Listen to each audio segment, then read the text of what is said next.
দেখবেন যে একটা মানুষ ভিক্ষা করতেছে, ওই জায়গাটায় যদি রাখতো, নিজেকে প্রশ্ন করতে পারতেন যে আমি এখন কেন ভিক্ষা করতেছি, তাহলে পরে কি আলহামদুলিল্লাহ ভালো আছেন না? আরেকটা বার চিন্তা করেন, আরেকটু পাও হাঁটিয়ে যান সামনে, পরবর্তীতে দেখতে পাবেন যে যে পাগল হয়ে রাস্তায় মানুষ ঘুরে বেড়াচ্ছে, কিংবা থাকার মতন জায়গা পাচ্ছে না, কিংবা কি খাচ্ছে এটারও না সময়, কিংবা তার চিন্তা ভাবনা নাই যে আমি এই সামনে কি খাবো। আচ্ছা, এই পরিণত যদি আমার আপনার যদি হতো তাহলে পরে কি হতো? কিংবা এটা কখন আমরা চিন্তা করি যে যে তার সাথে যে ঘটনাগুলো ঘটছে, কিংবা তিনি যে ওই অবস্থানে আছে, আচ্ছা ওই অবস্থানে যদি আমি আপনি থাকতাম তাহলে পরে। আসসালামু আলাইকুম, ইসমাইল বাংলা ইউটিউব চ্যানেল থেকে আবার একটা ভিডিও আপনাদের মাঝে নিয়ে আসলাম। আশা করি ভিডিওটি কন্টিনিউ দেখবেন। আজকে আমি কথা বলতে আসছি যে কথা না বললেই না, সেই কথাগুলো শুনলে আপনার মন ছুঁয়ে যাবে, কিংবা আপনি নিজেকে প্রশ্ন করতে পারেন যে আসলে আমার সাথে যে ঘটনাগুলো ঘটতে আছে, কিংবা আমি কি আলহামদুলিল্লাহ আজও কি এখনো ভালো আছি। আমি বলতে পারি যে ডিফিনিটলি আমি বলতে পারি যে আপনি অবশ্যই ভালো আছেন। আপনি একবার চিন্তা করেন যে আমার অনেক টাকার প্রয়োজন, কিংবা আমার এই টাকার জন্য এই স্বপ্নগুলো পূরণ করতে পারবো, কিংবা টাকা থাকলে একটা গাড়ির প্রয়োজন হয়, কিংবা একটা বাড়ির প্রয়োজন হয়, কিংবা একটা ব্যবসা বাণিজ্যের প্রয়োজন হয়, কিংবা দুনিয়াতে সুখের জন্য কিংবা একটা নারীর প্রয়োজন হয়। কিন্তু আপনি একটাবার চিন্তা করেন যে আপনি আবারও একটাবার বলেন যে নিজেকে বলেন যে আলহামদুলিল্লাহ। এটা কি কারণে বলবেন? কারণ একটাবার চিন্তা করেন যে আপনি যখন রাস্তায় বের হলেন, বাসা থেকে বের যখন রাস্তায়, তখন দেখবেন যে একটা মানুষ ভিক্ষা করতেছে। আচ্ছা, আপনার ওই জায়গাটায় যদি রাখতো, কিংবা আপনি যদি ওই জায়গাটায় থাকতেন, তখন একটাবার নিজেকে প্রশ্ন করতে পারতেন যে আমি এখন কেন ভিক্ষা করতেছি, তাহলে পরে কি আলহামদুলিল্লাহ ভালো আছেন না?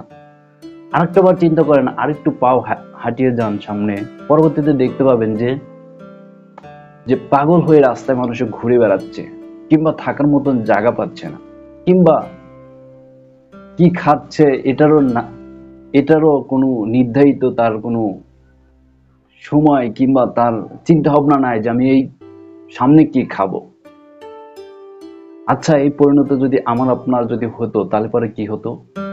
কিংবা এটা কখন আমরা চিন্তা করি যে যে তার সাথে যে ঘটনাগুলো ঘটছে, কিংবা তিনি যে ওই অবস্থানে আছে, আচ্ছা ওই অবস্থানে যদি আমি আপনি থাকতাম তাহলে পরে একটাবার চিন্তা করতাম যে আমার এটা নাই কেন।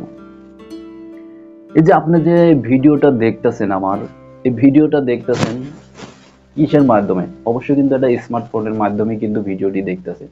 এই মোবাইল ফোনটি কেনার জন্য বাংলাদেশে এখনো মানুষ লড়াই করে যাচ্ছে যে এই মোবাইল ফোন কেনার জন্য। এই মোবাইল ফোনটি কেনার জন্য অনেকেই দিনের উপর দিন লড়াই করে যাচ্ছে যে আমার কবে একটা মোবাইল ফোন হবে। যেমন আমার একটা বাস্তব কাহিনী, যেমন একটা সময় আমার মোবাইল ফোন কেনার অনেক শখ ছিল যে আমি কিনতে পারি না, কিংবা আমাকে কেউ হেল্প করে না যে একটা মোবাইল ফোন কেউ গিফট দিবে, কিংবা আমার এরকম ভাবে ফ্যামিলিগত সামর্থ্য নাই যে আমার একটা মোবাইল ফোন কেউ কিনে দিবে। আমি কি করেছি, নিজে পরিশ্রম করে কারো কাছ থেকে একটা টাকা ধারও নেই, কিংবা কারো কাছ থেকে একটা টাকা নেও নাই যে ভাই আমার কিছু টাকা দাও, আমি মাস শেষে দিয়ে দেবো। এটাও আমি কখনো মাথায় আনি নাই। আমি মাথায় আনছি কিভাবে, যে আমি পরিশ্রম করব, কিংবা আমার যে ঢাকা শহরে থাকা অবস্থান থেকে জাতীয় যে খরচপাতি আছে, এই খরচ থেকে কিছু টাকা জমিয়ে বাট আমি এই টাকা দিয়ে একটা মোবাইল ফোন কিনবো। এটা এটা যারা আমার সাথে চলছে তারা একমাত্র ভালো জানে যে আমি পরিশ্রম করে মোবাইল ফোনটি কিনেছি, বাট এটা কখনো কিস্তিতে আমি মোবাইল ফোনটা কিনিনি। কারণ কিস্তিতে যদি আমি একটা মোবাইল ফোন কিনতে যাই, 3 থেকে 4 হাজার টাকা বেশি দিতে হচ্ছে, তাহলে আমার দরকারটা কি 3 থেকে 4 হাজার টাকা বেশি দেওয়ার? আমি দরকারে 4 মাস কিংবা 5 মাস একটু কষ্ট করে কিছু টাকা জমিয়ে আমি টাকা দিয়ে মোবাইল ফোন কিনি। তাই এই মোবাইল ফোনটি কেনার জন্য দিনের উপর দিন অনেক মানুষ এখনো লড়াই করে যাচ্ছে। তারপরে আপনি কি আলহামদুলিল্লাহ এখনো ভালো আছেন না? অবশ্যই আমি বলবো যে আলহামদুলিল্লাহ অনেকটা ভালো আছেন, যেটা মানুষ এখনো দিনের উপর দিন লড়াই করে যাচ্ছে যে একটা মোবাইল ফোন কেনার জন্য, কিংবা আপনার জায়গায় অবস্থানে আসার জন্য। আমরা চিন্তা করতেছি যে একটা তো পেয়েছি, আমার আরো লাগবে, আমার আরো লাগবে। ভাই আরো লাগা থেকে বন্ধ থেকে আপনি চিন্তা করেন যে মাথায় কি আসলে, বাট কি চিন্তা ভাবনা করলে আমার আপনার জন্য ভালো হবে, কিংবা আমার ফ্যামিলির জন্য ভালো হবে। ভাই আপনি যদি ফ্যামিলিটা যদি সুখে না রাখতে পারেন, কখনোই আপনি ভালো থাকতে পারবেন না। আপনি যতই ভালো থাকেন না কেন, তারপরও আপনার ফ্যামিলিগত একটা বারও এখন না মনে পড়বে না, একটা সময় ঠিকই মনে পড়বে যে ফ্যামিলি কতটুকু গুরুত্বপূর্ণ, কতটুকু একটা ভূমিকা ওই সময়টায় প্রয়োজন হবে।